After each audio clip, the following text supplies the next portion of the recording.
Hello. कैसे हैं आप? ये आलू है, प्याज है, टमाटर है, भिंडी है, कद्दू है, लौकी है, टिंडा है, सब्जी। Remember those days, those L's, I couldn't sleep right now. I get paid, vacay, I'm staying B-side. Breaking the blues over steak, I gotta eat. एक तरफ कोरोना का कहर, दूसरी ओर भारत और चीन के तिब्बत बॉर्डर पर चल रही तनातनी।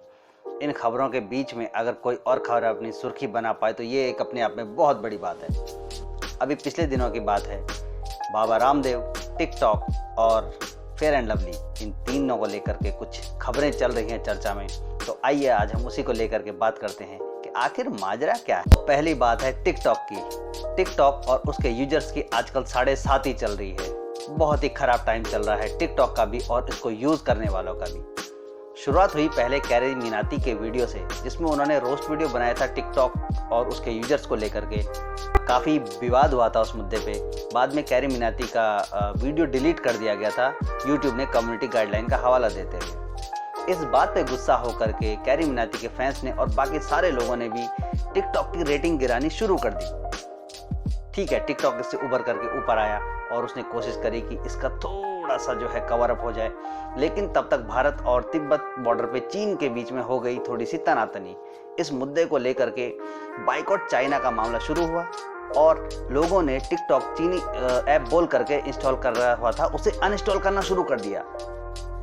किसी तरह से चलो उन्होंने इस मुद्दे को भी संभाला, उभर के आया, लेकिन उसके बाद उसके यूजर्स को लेकर के थोड़ी सी प्रॉब्लम वाली खबरें आने लगी। जैसे कि सबसे पहले खबर आई थी निशा गुरगाई, जो एक टिकटॉक स्टार है, उनका एक अश्लील एमएमएस अश्लील वीडियो अपने बॉयफ्रेंड के साथ लीक हो गया और मामला काफ़ी बढ़ गया, काफ़ी सुर्खियों में भी आया। और सबसे उसके बाद की जो खबर लेटेस्ट है वो ये है, सिया कक्कड़ नाम की एक 16 साल की टिकटॉक स्टार, उसने सुसाइड कर लिया।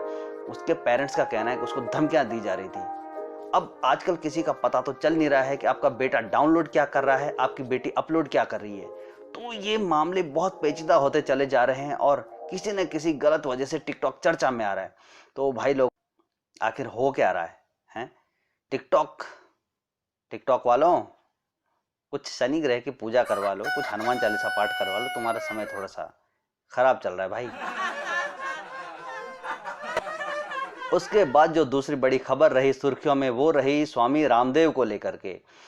कुछ कंपनियों ने अभी कोरोना वायरस को लेकर के अपनी अपनी दवाइयां लॉन्च की थी मार्केट में। जैसे कि हमने आपको पिछले वीडियो में आपको बताया भी था कि ग्लेनमार्क ने एक दवाई लॉन्च की थी, फेबीफ्लू।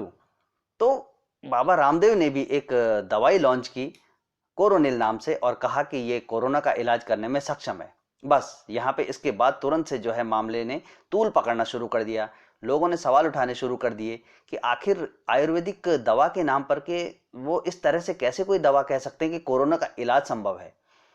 साथ ही जो विपक्ष वाले थे उन लोगों ने इसको लेकर के सवाल उठाने शुरू कर दिए। जो आयुर्वेद का विरोध करते हैं और आयुर्वेद को एक थेरेपी के तौर पे नहीं मानते हैं, उन लोगों ने ज़्यादा कहा कि एक मिसलीडिंग प्रोडक्ट नहीं बेच सकते हैं। राजस्थान में तो जो कांग्रेस गवर्नमेंट है उसने स्वामी रामदेव के खिलाफ एफआईआर भी दर्ज करवा ली।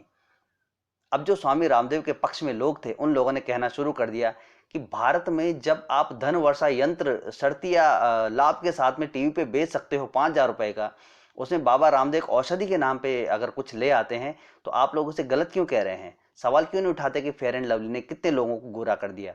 और ऐसे ही दोनों पक्षों की तरफ से तर्क वितर्क रखे जाने लगे। हालांकि बाद में आयुष मंत्रालय ने इस दवाई को एक इम्यूनिटी बूस्टर के तौर पर मंजूरी दे दी और बाबा रामदेव की ये दवाई मार्केट में आ गई। फिलहाल इसके विज्ञापन चल नहीं रहे हैं।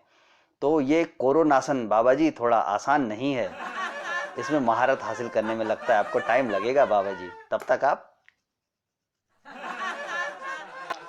अभी जो तीसरी बड़ी सुर्खी आई थी वो थी आज की भारत में युवतियों की favourite fair and lovely cream को लेकर के।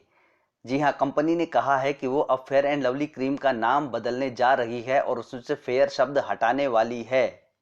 यूनिलीवर के प्रेसिडेंट सनी जैन ने कहा कि फेयर, व्हाइट और लाइट जैसे शब्दों से सुंदरता के केवल एक ही पक्ष का बोध होता है, इसलिए इन चीज़ों को बदलना जरूरी है। फेयर एंड लवली की आलोचना इसलिए भी होती रही है क्योंकि भारत में वो फेयरनेस को लेकर के लोगों में एक कॉम्प्लेक्स पैदा करती आई है। भारत में 80% से ज़्यादा लोग काले, गेहुआ या सांवले रंगत के हैं, जिनका फेयरनेस की तरफ झुकाव ज़्यादा बढ़ाने के लिए फेयर एंड लवली ने इस तरह की एड कैंपेन चलाए हैं, बड़े बड़े फिल्म स्टार्स को लिया है। हालांकि अब चिंता मुझे यामी गौतम के लिए हो रही है कि अब वो क्या करेंगी, क्योंकि उनका तो करियर बेस्ड ही जो है उस पे है। हालांकि उनमें उनकी कोई गलती नहीं है, उनकी गलती नहीं मानूंगा, लेकिन फिर भी यामी गौतम ने अपना करियर फेयर एंड लवली के इर्द गिर्द ही बनाया है। रूप, रंग और सुंदरता तो यार भगवान की बनाई हुई चीजें हैं, और भगवान की बनाई हुई चीज कोई गलत कैसे हो सकती है। दुनिया में अधिकांश लोग गोरे नहीं हैं, ज्यादातर लोगों की रंगत सांवली है, डार्क कॉम्प्लेक्शन के लोग ज्यादा देखने को मिलते हैं। भारत में फेयर एंड लवली को ये चीज अब समझ में आ रही है। भैया आप लोग भी समझ जाइए, रंग को लेकर के इतना सीरियस मत हो जाइए, क्योंकि जब ये कंपनियां ऐसे प्रोडक्ट बेचती हैं वो सिर्फ आपकी मानसिकता का फायदा उठाती हैं। गोरा और काला कुछ नहीं होता, इंसान का मन साफ होना चाहिए।